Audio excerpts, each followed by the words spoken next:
Hello and welcome to Carnivorist Chats. My name is James, your host. I started this podcast to help other folks share their own healing stories and to interview thought leaders and experts in the carnivore, keto, and low oxalate space. Before we begin, I'd like to give a shout out to Equip Foods and the Carnivore Bar. As an affiliate, you can use the link in the show notes to get a discount on their products when you check out using the code Carnivorist. Thanks in advance for listening, subscribing, and any likes or shares. And now, on with the podcast.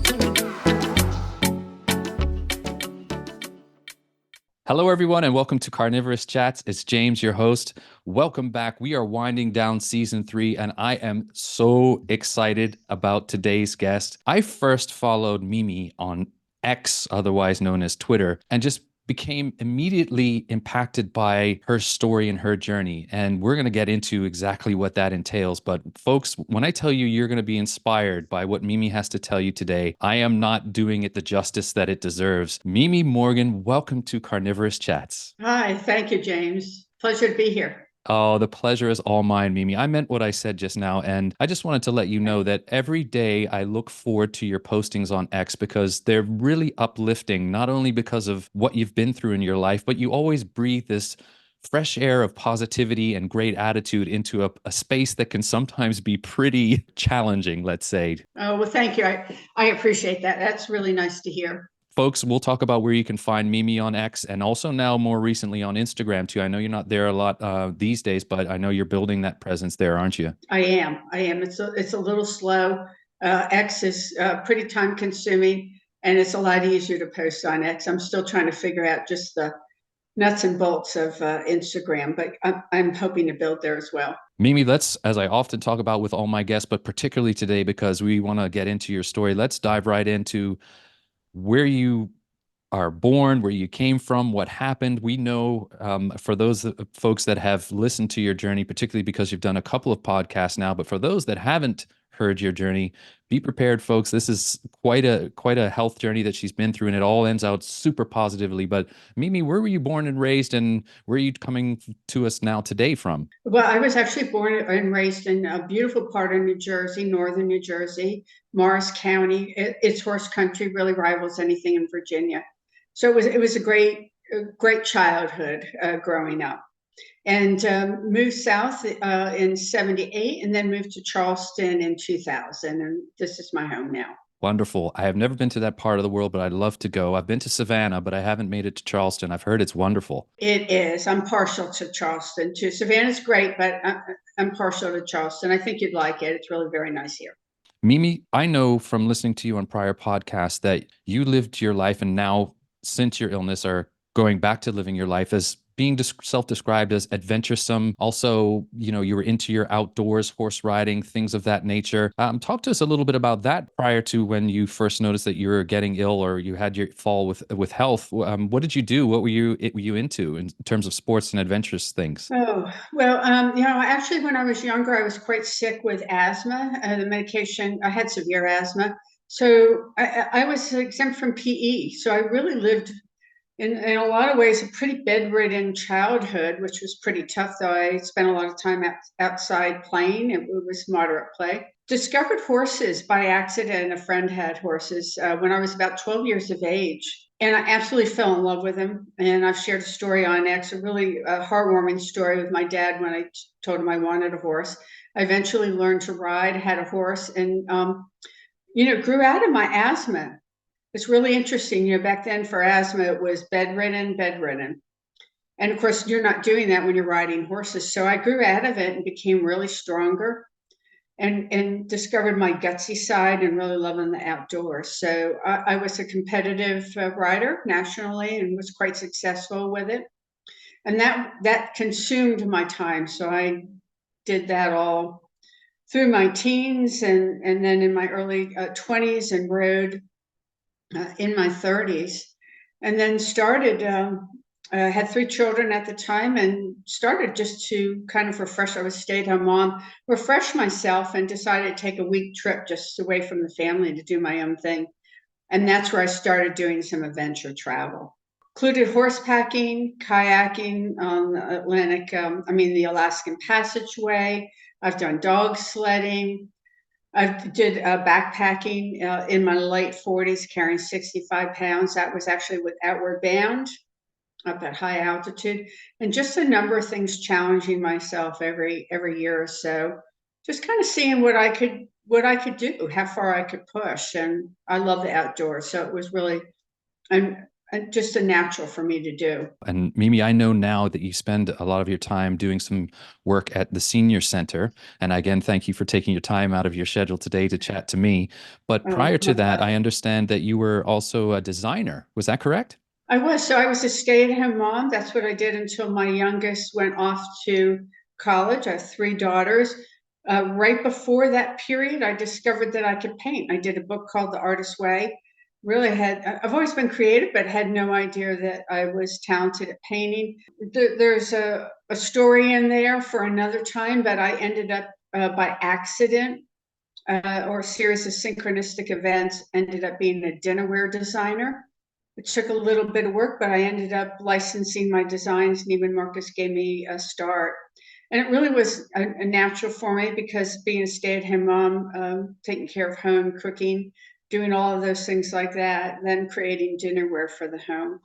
So that's what my career was when my youngest daughter went off to college, and it was just great timing for me.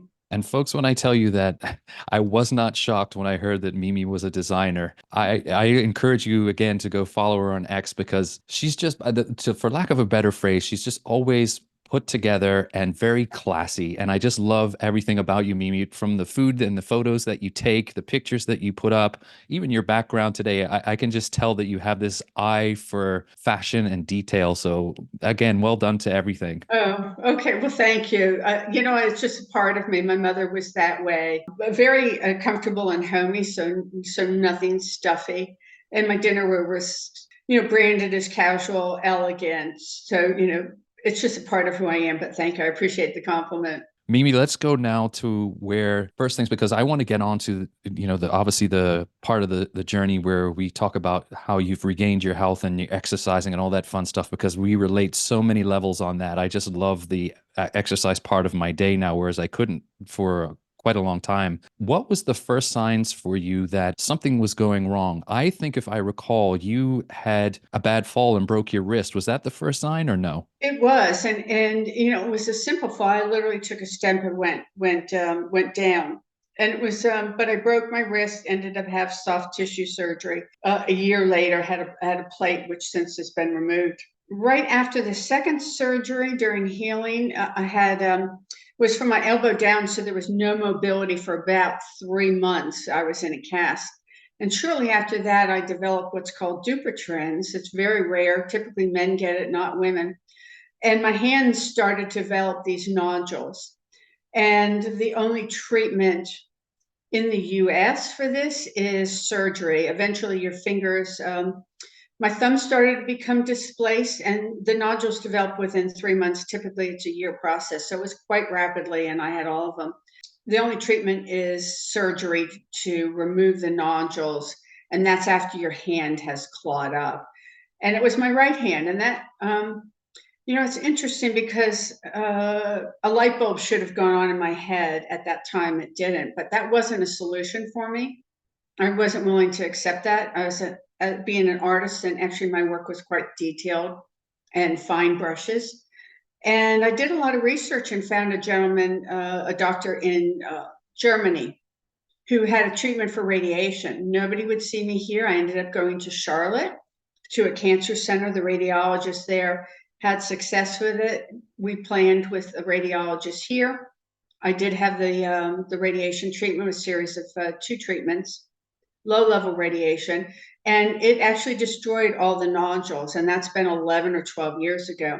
While I was there, the radiologist noticed I was not moving well. I was in a lot of pain, and that's where she sent me to a rheumatologist, and I was diagnosed with rheumatoid arthritis.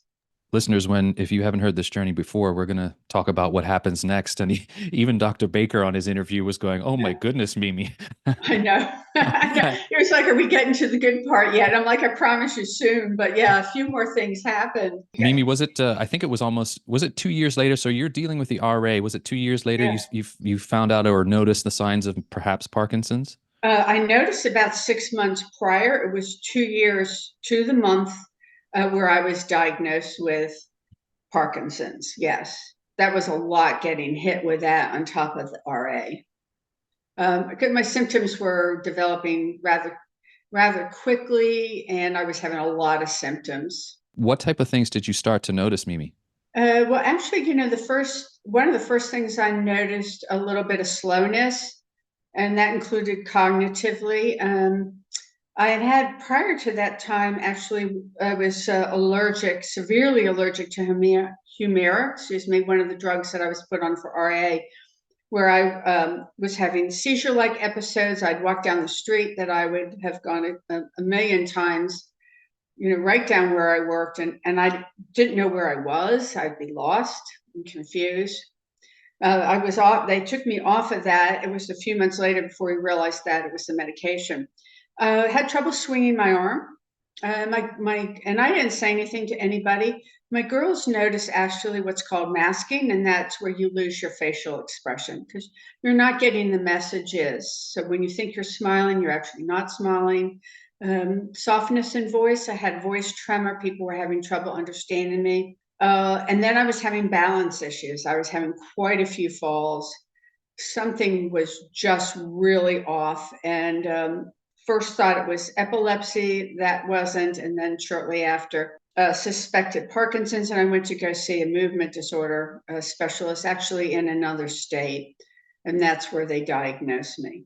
Goodness. And one thing that I learned a tremendous amount from you, Mimi, in listening to your testimony online that you share with a number of people. And again, we're so thankful that you're able to do this now and are willing to do this now for so many folks that may be facing their own challenges. I've shared my own story, Mimi, with folks, in that if it wasn't for podcasts, which is the reason why I started mine, I don't know that I would be here talking to you today. In fact, I would say 100% I would not be here talking to you because I was lost in the wilderness of what is modern medicine with no solutions. And I came across a podcast by Sally Norton. The listeners know the story, and the rest is history. I did a deep dive into my health and managed to pull my way out of a very dark place. And listeners, you're gonna hear Mimi's journey continued in a second. But one thing that I did learn to you to tie back what I just said, Mimi, was these Parkinson's medications call for a low carbohydrate and a low protein diet, which I never realized before. Hence your dietary stage when you were undergoing this sort of beginning of the Parkinson's journey. That's correct, right? Well, so it's actually high carbohydrate, low Excuse me. protein, low fat. Yes. So it's the reverse. And I actually had tried paleo, which just didn't work for me. I tried that with RA. And then by the time the Parkinson's came, you're given the medication, which only masks the symptoms. It does not treat the illness. It does not stop it. It just hides the visible symptoms and allows you to function. And yes, it competes with a blood-brain barrier. So you are encouraged just a small amount of protein. For me, that meant the end of the day, I was still working and I couldn't afford to be off. And off are the periods for Parkinson's are the times between your medications. So there's a window, it takes 45 minutes for it to work. And then you're at a peak, and then the peak starts going down. And then you become off. Sometime before that off, you've taken your next dose so that you have very little off times. And I struggled with that. That was one of the things that made me a multiple system atrophy suspect is that I was having a lot of off periods in between, and I was taking medication every 3.5 to 4 hours. So yes, my diet made me nauseous as well, especially as we're adjusting for pretty close to a year. And so bananas, graham crackers, and saltines was pretty much my diet until I would get home at the end of the day when my medicine didn't need to work. And that's where I'd have a little bit of protein and say a salad.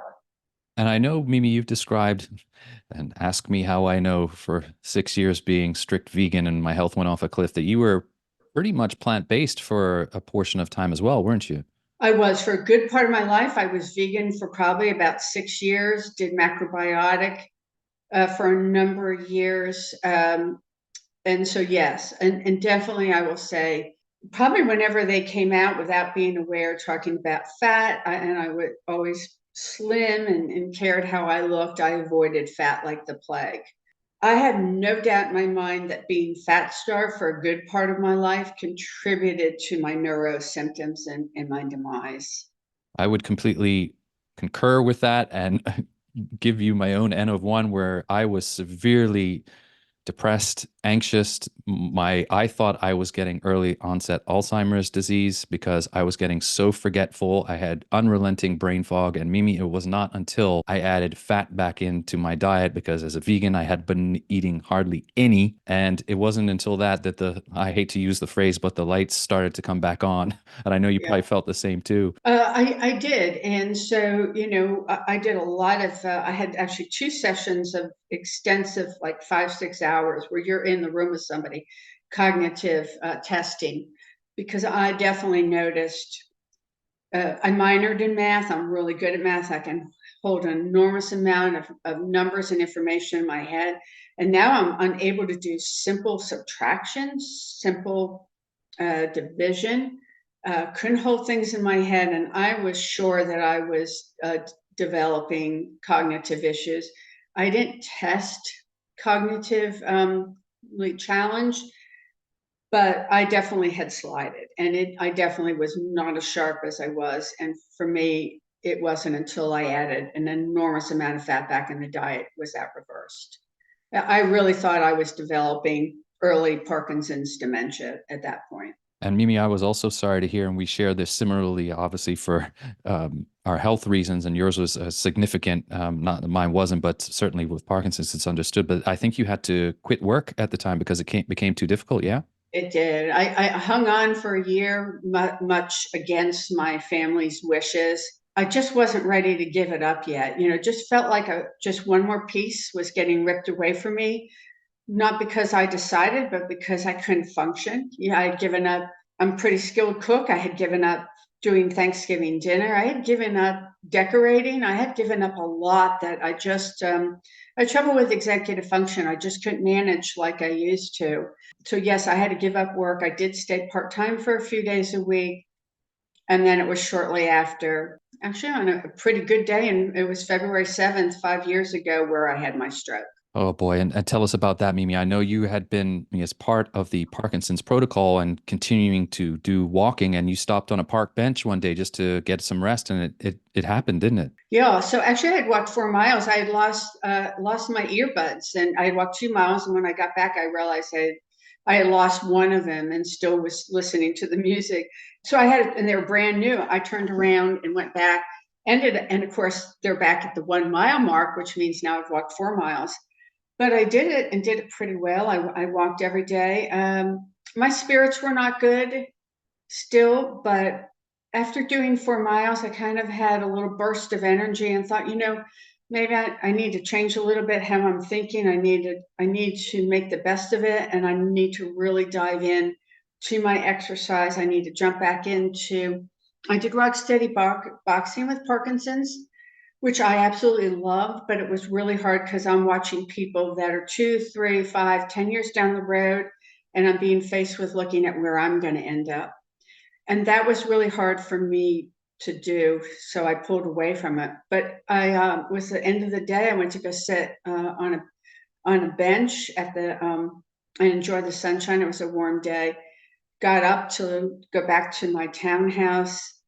Felt dizzy. Luckily, was able to call for help, and that's where I had a stroke. Wow. And Mimi, just so you know, I have recent familial history with someone that had a stroke, and sadly, they're no longer with us. But Oh. and I'm just amazed you came through the stroke relatively okay, didn't you? It was pretty much a miracle. It really was. It was a medium-sized stroke. Luckily, it was a deserted park. I don't know how long I would have been there before somebody would see. I tried to get up a few times before I had the stroke, say in the pre-stroke phase. Uh, and so it was, but they called 911, and the stroke center is about 15 minutes away. within 45 minutes, I had gotten TPA, which helps with, the blood clots and everything. And it was a medium-sized stroke, but I got through it fine. It really was a miracle. It was actually the easiest part of this whole story was how I recovered from the stroke. This is a perfect segue into I'm about to quote you on something that I heard you say, and Uh, listeners, you can just imagine. So Mimi has been diagnosed with Parkinson's and dealing with that, and now has had a stroke. And then when I heard her say on a podcast that life was tough before this, but was about to become brutal, you're going to understand what she meant when she yeah. said that. Please tell us, Mimi. Yeah, actually after it was really it was a really eye opener because, as what would happen, I would have wished to go back to the old life, being sick with the RA and the Parkinsons, because that was nothing with really what I had to deal with. I was released from the hospital from the stroke, ended up back in the hospital less than 24 hours later. Luckily, my daughter caught me as I went to go back, fall back. I passed out on my head, but I was infected with, at the time was diagnosed as staph A, later became MRSA, from the IV. And so now I'm starting to fight for my life, really, like immediately. It took quite a few hours. I'm one of those people that has absolutely the best blood work when I am on death's door. So I am very sick in the hospital and my blood work is great. Luckily, this team at the emergency did not send me home, even though they couldn't find what was wrong. They opted to keep me because they knew something was very wrong with me. And sometime in the middle of the night, I'm in a lot of pain. Actually, it was the worst pain I've ever experienced in my life, my back. And of course, they couldn't find anything. It takes a few weeks, 2 or 3, before it shows on an MRI. But I was developing osteomyelitis, discitis. The bacteria had spread to my spine. Often it seats in your heart, your lungs, or your spine. Spine's the least likely. So they kept looking at my heart and my lungs for other things, but it was invisibly running through my body and then seating in my spine.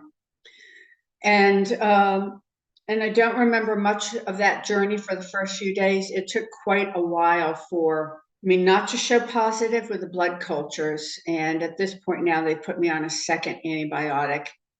And then I started to show negative to the blood cultures. Was released 11 days later. Unfortunately, they released me on the antibiotic that was unbeknownst to me. In hindsight, and I was pretty sick then still, but in hindsight, I would have read every daily report and every note from every doctor. But we were not told, but I was sent home with a PICC line, which is a line going through my chest, 24-hour antibiotics for the next 30 days. And it was the antibiotic that wasn't working. They took me off the one that was working. So that's when the story gets really bad. Mimi, I have to laugh because when I heard your story the first time, I was like, my goodness. I mean, I went through the horrors, but this is just, it really is unbelievable and a testament. Folks, again, I'll talk about Mimi's X page, and the title of this podcast, as I've shared with Mimi, is going to be "You Can Do the Hard Things with Mimi Morgan." And if you don't understand what she means by that, by listening to what she's gone through, then I don't know what to tell you, because she has done the hard things, not only coming from ill health, but now later in the show, when we talk about how she's exercising. And I'm not in the habit of asking ladies their ages. And if she's willing to share, I'll tell you that you won't believe. You'll think she's at least 10 to 15 years younger than she is, Oh, because aren't you sweet? I like that. That's a great compliment. Thank you. No, I do share. I'm going to be 70 in 6 months. unbelievable. I still can't believe it. When I first saw your pictures, Mimi, I thought there's no way. There's no way, especially the one that's going to be the cover for our podcast episode of you with the kettlebell. And we'll talk about Right. that. Let's get into where you found the light at the end of the tunnel. Right. So real quickly, I was sent home after the 11 days, stayed with my daughter and son-in-law for a bit, decided I was ready after about 2 weeks to go home. I'm released with a walker. I lived in a townhouse that had 27 steps. I really tried hard that one day. I still was not feeling good. I still knew something was wrong, but I couldn't quite pinpoint it. Walked a mile with a walker. got myself up the stairs along with a walker as well, and was retiring for the night, went to take a step up to do the last 13 steps to go to my bedroom, and I couldn't move. Called my family, that's where I was rushed to the hospital once again. And a lot of fighting. They actually wanted to discharge me, and my son-in-law refused, thank goodness, because he saved my life. Demanded an MRI, and that's where they came back really with their tail between their legs, saying you have osteomyelitis, discitis. It's also in your spinal canal. You're not going home, and it does not look good. And I was in the hospital probably, so this is now the beginning of March. So we've got, the beginning of February, then back in the hospital for the third time in the beginning of March. And I was released and had 3 weeks of rehab and got home towards the end of April. So I was in there a long time, had a lot of complications in the hospital, including one of the antibiotics killed every single one of my white blood cells. And so now I'm in lockdown. Had a supposedly, right in front of the doctor, another minor TIA, on a ton of medication. Finally, and the antibiotics are not getting me well. Finally, the last antibiotic killed it, and that's when they said, we believe you have MRSA, and that was daptomycin. So it's the end of April. I'm released home with a walker, home health care, everything else, and proceeded to have 15 months of physical therapy 3 times a week to try to walk, and it was not going well. Now, Mimi, I know the ray of sunshine that came back into your clouded life at this point. As I mentioned earlier, for me, it was finding Sally and her presentation online and doing a deep dive. You had mentioned you came across a chiropractor that sort of tremendously impacted you. Was this part of the post physiotherapy that you found him? No. So actually, at this point now, they've told me to give up. This is as good as it's going to be. I'd walk every day, couldn't get very far. And it's my mailbox story, where I walk to this mailbox. Most of the time I have to turn around. Occasionally I get further. One time I got a quarter mile, but really the pain and the difficulty in walking just would set me back 4 days. I just couldn't move. I'm still sitting to wash my hair. I'm still sitting to cook. I'm still struggling to roll over in bed. I'm using a cane now, but having a great difficulty with my movement, very limited in what kind of movements I could do. But I walked to the mailbox, turned around, and really defeat, and heard a question presented to me. It's like, okay, you can't do what you want to do. What can you do? What do you have in you? And I stopped and paused for a bit. My answer was, I've got 10 steps. Which for somebody who was active as I was, 10 steps, and I say this all the time, it's not even across the room. 10 steps is nothing, but that was really all I had. And so I took those 10 steps, and I continued to take them for a few months. That's when I realized, I'm now put on some weight that I have to deal with because I'm not active and I'm still high carb. I'm not moving, and still dealing with all my other illnesses. And that's where I went across the street. Somebody helped me lose weight, and he was a chiropractor, and that's where he started to talk to me about changing the way I eat, that going high fat, moderate protein, and low carb, which was pretty astounding to me. One, I had to deal with, well, you realize now my Parkinson's medicine isn't going to work, and that's going to put weight on me. And, he had to talk me off the cliff a couple times, but I was really sick, and he asked me to trust him, and I did. Mimi, it's interesting to me because I don't know, and I'll welcome your thoughts on this. You found a chiropractor that was telling you things that were against the standard way of addressing these illnesses. And I find chiropractors look at these alternative things and really prescribe these or ascribe these to their people that they work with. Did you think that too? Yes, and I've seen chiropractors before, and actually I grew up. My father, probably before anybody was doing chiro, my father attributes his ability to walk from a chiropractor, and so I grew up not discounting those forms of treatments. And so, yes, I definitely believe that they think outside of the box. I think they definitely look at the body as a whole, not just one area. And he was sick himself at one point in his life, and this is what he did, which had a big impact on his. And I was sick enough. I didn't want to go seeing still a ton of specialists. Any complaint I had, I was getting one more prescription. I was on 13 plus. I needed an app to help me take my medication, that started from 5 in the morning till 10 at night. It was monumental.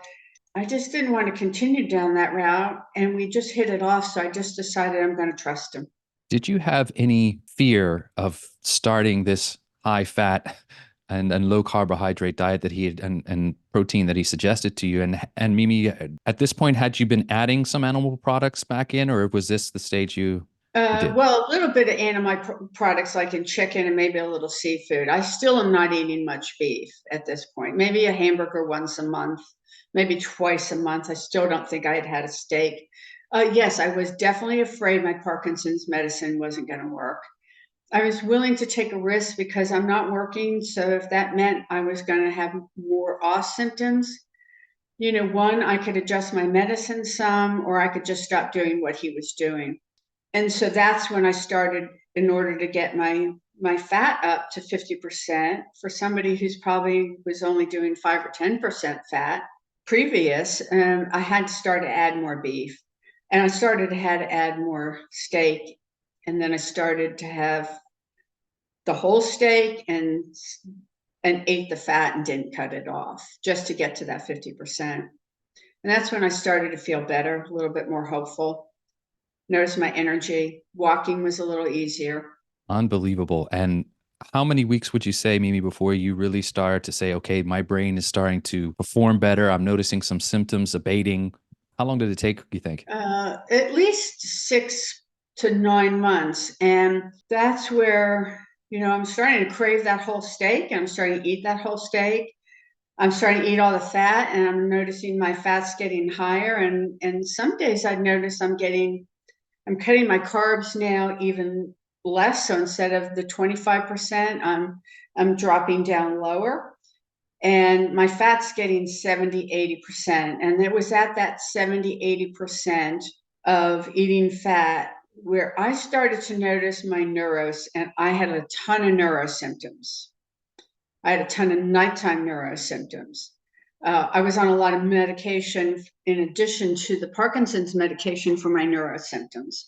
And I started to notice that they were getting better. I started to notice that instead of needing my medication sooner, I'm starting to have bigger windows, and I'm going 4.5 hours before I'm thinking about taking another round of carbidopa levodopa. And that's where it kicked in, and that's where the light bulb went off in my brain. And just so the listeners know, I'm going to ask the question that they're probably all thinking. And how many medications are you on currently, Mimi? 0. Wow. Yeah. Unbelievable. And just so they know, you and I both don't suggest this to anyone. I have heard, and you can correct me if I'm wrong, that you titrated yourself down. I did. And I don't recommend it. For me, I don't recommend, I'm not suggesting anybody do it. You have to find your own path. For me, that meant me going against the grain, and I didn't need a battle. And then I started to trust my body intuitively. I will say for Parkinson's medication, we have a lot of leeway in our medication. So we have a plan that we create, usually meet your movement disorder specialist twice a year.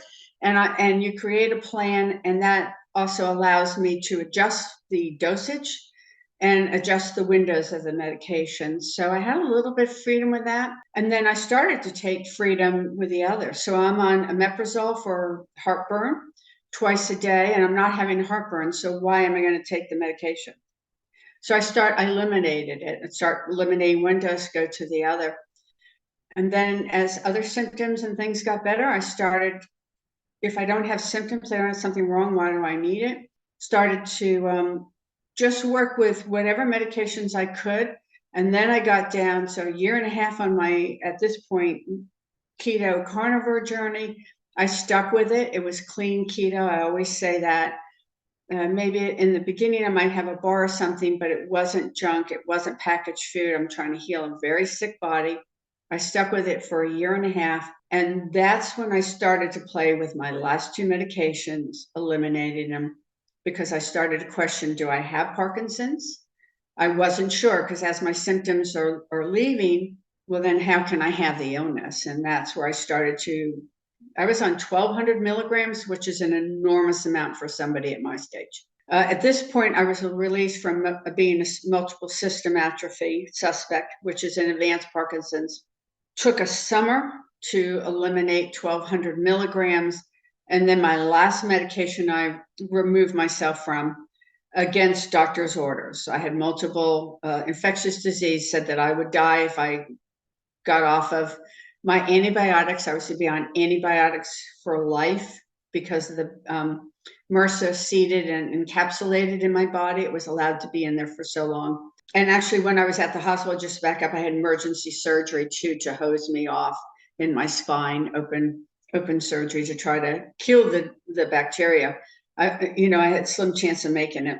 But anyway, I got off the antibiotics, and that was a year and a half ago, and I'm still here. So it was a long process. It was 1.5 to 2 years to wean myself off of the medication, depending on how I felt. So it was not a quick road. I took my time. It was very intuitive and very mindful of how I did it. Again, something that I learned from you, Mimi, was about MRSA. I did not realize it was very similar in its sort of way it acts in the body to Lyme disease, because it creates these biofilms, doesn't it? That Yes, it exactly. It very does hard create to a break, biofilm. very hard to break through, like Lyme disease. So for people that are attacking Lyme, they have to break the biofilms, then go after the spirochetes, which are Lyme. So MRSA can be a very stubborn bugger to treat. And do you have any fears now, or do you feel like that is in remission, or you've put it to bed, so to speak? I don't know that I put it into bed it's been actually 10 months ago. I did have an episode on my skin. Mine was a bloodborne MRSA, and it did show up on my skin twice. I was able to get it under control pretty easy. Do I think it's still in my body? Yeah, I believe it is. And I'll tell you why, because I'm prone to, of late, ear infections. I've had a little struggle with that. That tells me that my body is still working hard to keep the MRSA at bay and not having the energy to fight the other infections. Plus, the fact is, I was on hardcore antibiotics. I'm allergic to quite a few for a long, long time, 3.5 years. Do I worry about it? I'm still aggressively trying to hopefully destroy it and destroy the biofilm, which we'll get into with the cold plunges and the swims. But no, I don't fret and worry about it. I really feel strong. I feel healthy, and I trust my body's ability to fight and to let me know if I need to back off, because it's working hard. Completely agree. And Mimi, just so you know, I've shared with my listeners, part of my journey included not only quite a severe bacterial infection in my gut that they found, Shigella, which was a tough one again, Wow. but I had, I can say have or had, I had chronic Epstein-Barr. So my immune system was Wow. so shot that the virus kept replicating and replicating, which caused chronic fatigue and a whole host of other issues. And again, like you, I know I still have probably the virus, but albeit dormant from time to time. It does appear when I am in these days rarity for me, but I have high stress or if I don't sleep well for a prolonged period, and we can talk Right. about that, but I'm sure it's the Yeah. same for you, right? Exactly. That's why I work on everything, James. Yeah, because it's not just the food, it's not just the fitness. Yeah, for the optimum health and everything, I have to be mindful of everything, and I would be mindful from what I've learned now, so that I don't ever get sick. But I especially am now have to be that way. Let's get into the fun stuff, Mimi. I know you Okay. enjoy talking about this, and Yeah. so do I. At some juncture, and we're going to start it off like this. At some juncture, you decided, and such a wise decision for anybody at any age, to hire a personal trainer who I know you affectionately call your boss. Talk us about that and what you did. I did. So I knew was diagnosed with borderline osteoporosis. Thought, boy, am I in trouble? And they wanted to put me on medication. I refused to do it, and I thought I need to hire somebody. And it was a wise decision. I tend to push myself. I tend to not always know better. I think I'm invincible and can do way more. And that can come back to haunt me. And so, and also my back was still pretty bad, still in a lot of pain. Some of my vertebrae collapsed. I had a little extra curve. So I hired her just to watch my form. And it really is the best money that I spend and the wisest decision ever. One, I train better. She motivates me. I've never been injured. And I have somebody who watches my form and somebody who says, you know what, you need to back off. And there have been many times where I think, no, I've got 5 or 10 more in me. She says, no, you're done. We're giving it a rest. And that's been good. It's been a slow build, but I've gotten really strong. I've developed some really good muscles, and there's so much that I can do. It's really absolutely unreal. I mean, 5 years ago, I never went back to my townhouse after the 3rd hospital trip. I had to be moved out by my family because there was no way they said I'd ever walk 27 steps. I run up and down them with a kettlebell now. So it's pretty miraculous. Folks, if you've seen the thumbnail for the YouTube video for this episode, you will see Mimi holding that kettlebell and the guns. This lady, I'm telling you, she is flexing on them. Go you, Mimi. You look fantastic. Yeah.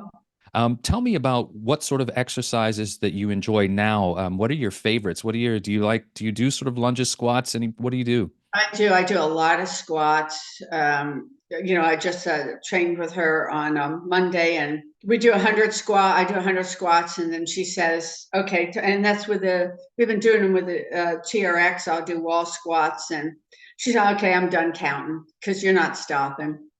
We did slow. We did, my back against the wall. I had to do a ball at first, very, very slow.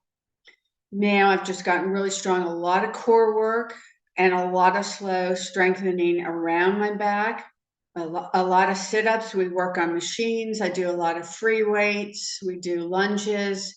I mean, we do everything, stairs at least once a week with 20, 25-pound kettlebell running up and down them until I have nothing left in my legs. We do a lot of shoulder work, we've had a lot of workarounds. I have a torn rotator cuff. I just finished physical therapy, a torn meniscus, but we work around it, so it's not an excuse for me not to do something. And then I also walk over a bridge here, which I'll show pictures of. I love to be outside, so I do a lot of walking. I've introduced rowing in the past 6 months. I like rowing. It's a great warm up. Gives my knee a little bit of a break if I find my knees bother me from hitting the bridge. It's pretty flat here, and the only incline I have is on the bridge, so I try to take advantage of that. At some point, Mimi, those of us that have fallen into ill health and have found a lifeline like the carnivore diet, ketogenic diet, also turn our attention to other lifestyle modalities that we can look at to say, okay, I want to optimize my health now. And strength training, fundamental for everything. But you also do a couple of other things, and you alluded to it earlier, and that's the cold plunging. Talk to us about why you started that and how you do it. Oh, so actually working with somebody over in Germany who through X, who's been working with me on that, and it's been it's just amazing the relationships you can develop. There's such great people there who's been helping me with that. I started adapting. I like the cold. Thankfully, I keep my place at 64 degrees. Most people freeze when they come see me. But so I'm pretty well comfortable adapted as far as that. But I worked on it with, 20 pounds of ice in me in the bathtub, building that up. I'm a big, if you see me on it, you know that I'm a big sunrise person. That's my thing. That's part of my spirituality and my gratitude just for being alive and being able to see the sun come up. And I'm right near the beach, so I'm going to rejoin it. I'll go back to it again while we still have cold water, but I'll go when the sun comes up, and I'll swim in a bathing suit, a little compression top I might put on top. It's not a wetsuit of any kind. It doesn't get. I've gone as low as 40 degrees. It doesn't get much below 60 here. I try to take advantage. I'm still working on building the time. I'm really far from where I need to do, and I'll probably have to find a spa or center that has a tank.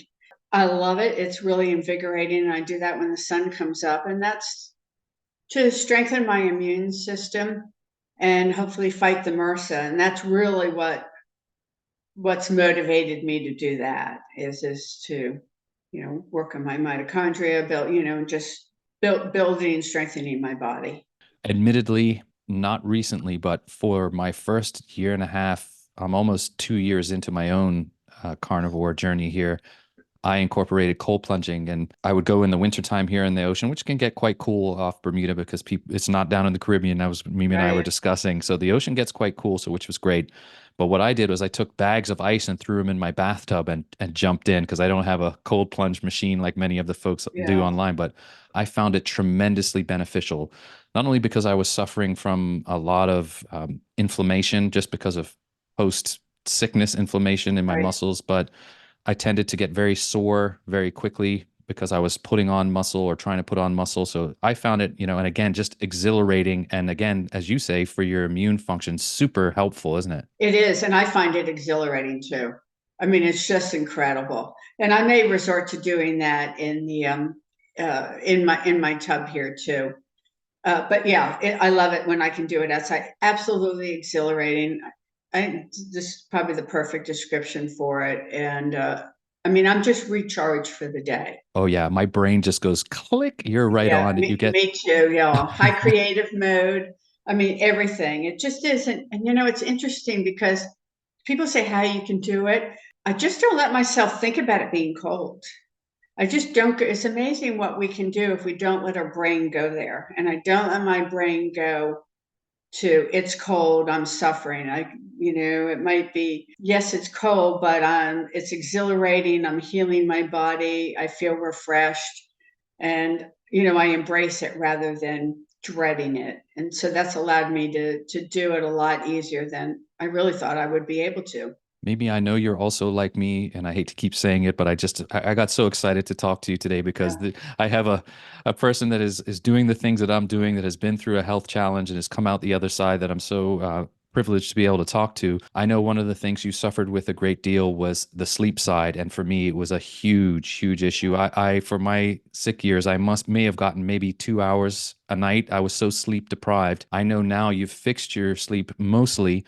What are the things that you do to help with your sleep regimen? Yeah, my sleep was that bad, and so that was a big thing. And that actually was probably, the diet and the walking. That was probably the third thing that I really worked on. So for me, getting the morning sun, being aligned with the circadian rhythm is really important. Getting my morning sun, looking at the sun, do sun gazing, which I call, getting fresh air. I keep a routine. So I've learned I have blue light blockers. I'll wear those. I have two. I have regular ones, and then I have, ones for reading. I unplug pretty early. So usually I do, everybody kind of teases me about you going to bed. I'll unplug on Twitter and say, good night, folks. At 6:30, often 7 o'clock at night. Doesn't mean necessarily I've gone to bed, but I've unplugged.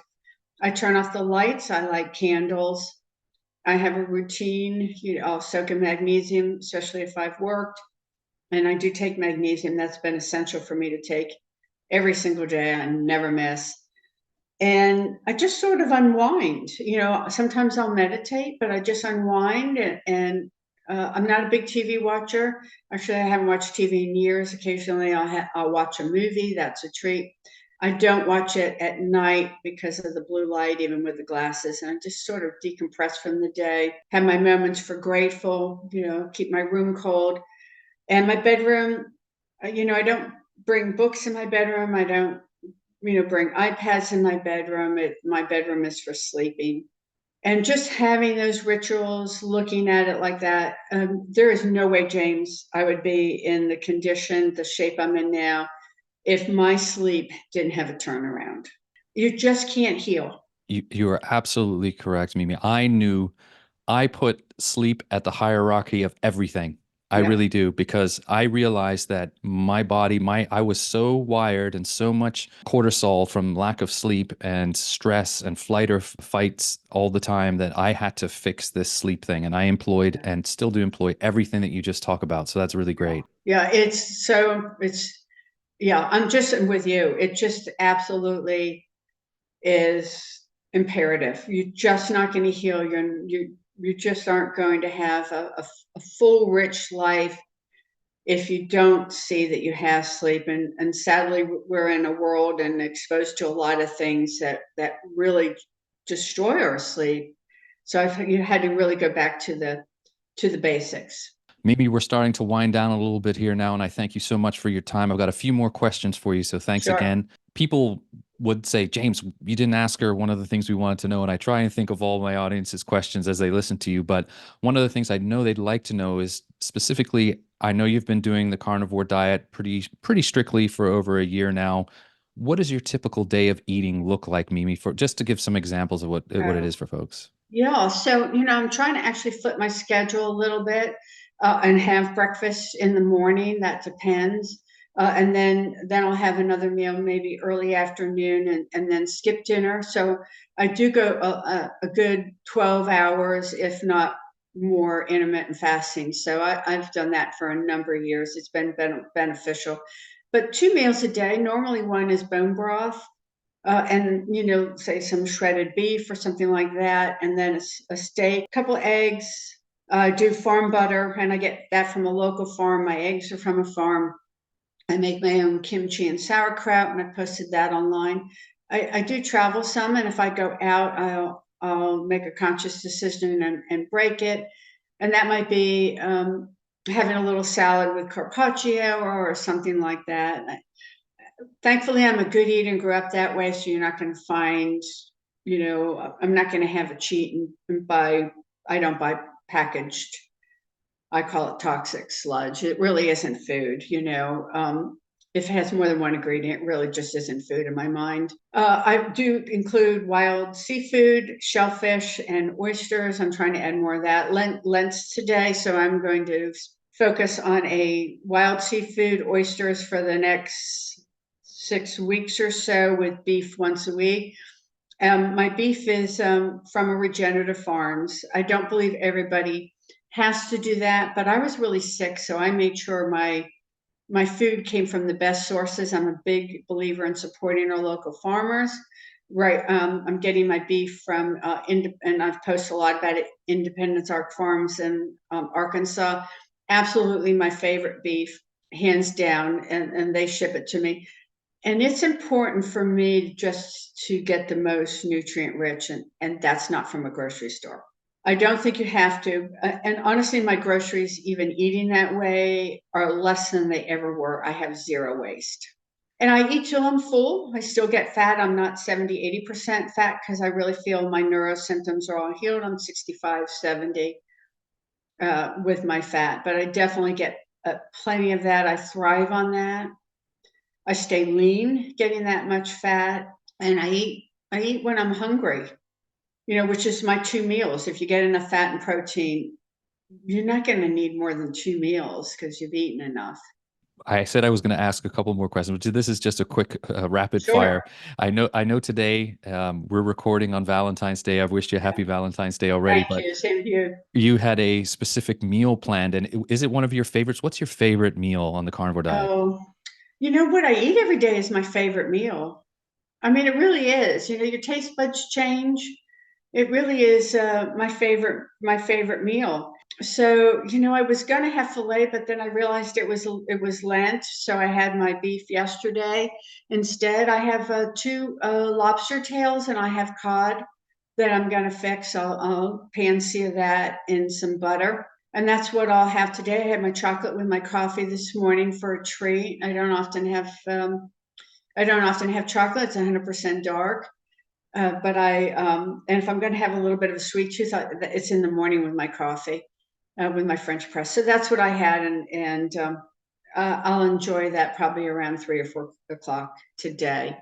I typically don't eat before I train. I do better training on an empty stomach. Yeah, I find most people that I speak to really like to exercise fasted and really Yeah. get more out of their workouts. Yeah, it's a great workout. I'm actually energized, and my workouts are better. My trainer, who is just amazed. She's not carnivore. She supports in what I do, but she's just amazed that I can work out fasted. Mimi, I thought I was a testament now at 52 this year to what the human body is capable of doing and how resilient we are as human beings. You are an absolute walking, talking miracle. And I just want to say that. I mean, I was severely malnourished. I've put 50 pounds of muscle back on my frame since starting the exercise and primarily, fixing my sleep, eating carnivore, changing my diet, what you've been through. And people need to understand this. We often talk about we don't get sick overnight, so healing can take some time. However, looking at yours, the time that you took to heal was less than the time it took to be ill, wasn't it? Yeah, I love that you said that, and thank you for the reminder. Yeah, I think I've mentioned it once or twice before. It hit me when I realized that. Yeah, we don't heal as easy when we're older. I mean, at all. But it is. I have healed in 5 years what took 10, probably longer for it to happen. And that really is a testament how we can heal at any age, and amazing how our bodies can just returning to the basics that were provided. I mean, just simple things that we all take for granted that have nourished me just is a testament really how miraculous the human body is, and how capable it is of doing a lot when we get out of the way of it and we support it and return to what we're provided with. And Mimi, I'm going to take another page out of your book because I'm one like you. You mentioned it earlier where I tend to go very hard at certain things and I tend to over exercise a little bit. And I know I push myself sometimes too hard. So I'm going to really learn to listen to my body and rest when it needs to rest because folks don't realize we are building our muscle when we're resting. We tear them with the micro tears when we're exercising, but just as important is that rest period to build the muscle and put the muscle on our frame. Super important. It is, and that's still my toughest lesson. I still have to. I've cut back from 4 to 3 times a week. It was excruciatingly painful. I mean, I really felt like I was failing. But it's been good so far. We started that in January. It's been wise. I'm starting to see the wisdom and the benefits of it. For me, it's counterintuitive in my head, so I have to remind myself of those words every single time I take a rest day because my mind wants to say the opposite. And I know that's not true, but it's one I can struggle with myself. Last question for you, Mimi. Someone's heard this podcast and it's just heard your incredible story. What are the main sort of tips that you can give a person that may be dealing with some challenges, not necessarily Parkinson's, but may have some illness going on, but has heard your miraculous journey and bucking the trend of throwing pills and everything else at something and really revolutionizing your life, even at our later stages in life? I know you talk about consistency and commitment quite often, right? You know what? You're exactly right, James. My 10-step story is the most important, I believe, because doing that 10 steps, when I say that, your 10 steps might look different. You have to listen to your body. Maybe you only have five, 10's what, maybe you have 20, but there's something that changes in you when you do those every day. I also did them with a lot of love and tenderness towards myself and the bad shape I was in. I did them without judgment. It was all I had. But I, for a year and a half, tried to walk 1 or 2 miles again, and I couldn't get past a quarter of a mile. And that was a rare occasion. And by doing those 10 steps every day, within a year, I was walking 2 miles.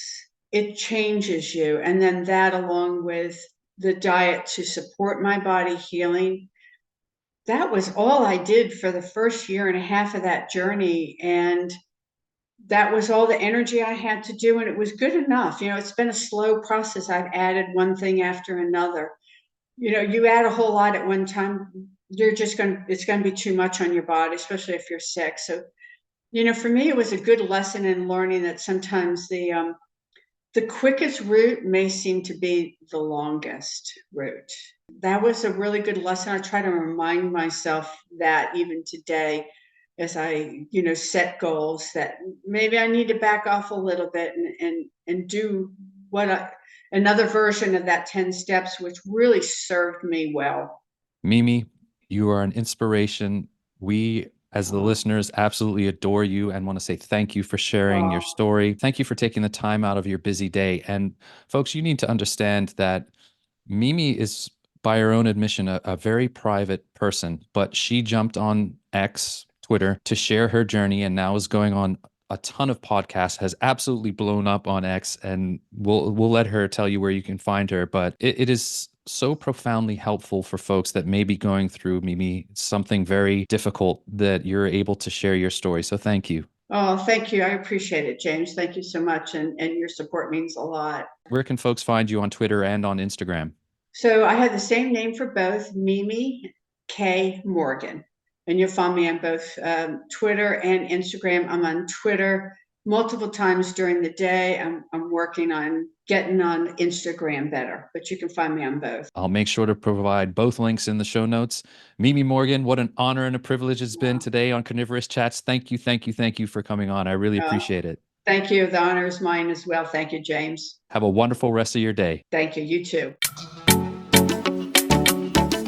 And that's a wrap on this episode of Carnivorist Chats. If you've made it this far, I want to say thank you for listening, and also thank you in advance for liking, subscribing, or sharing this episode. Thanks again to Equip Foods, Carnivore Snacks, and the Carnivore Bar. Don't forget to check the link in the show notes to get a discount on their products. Until the next time, be well,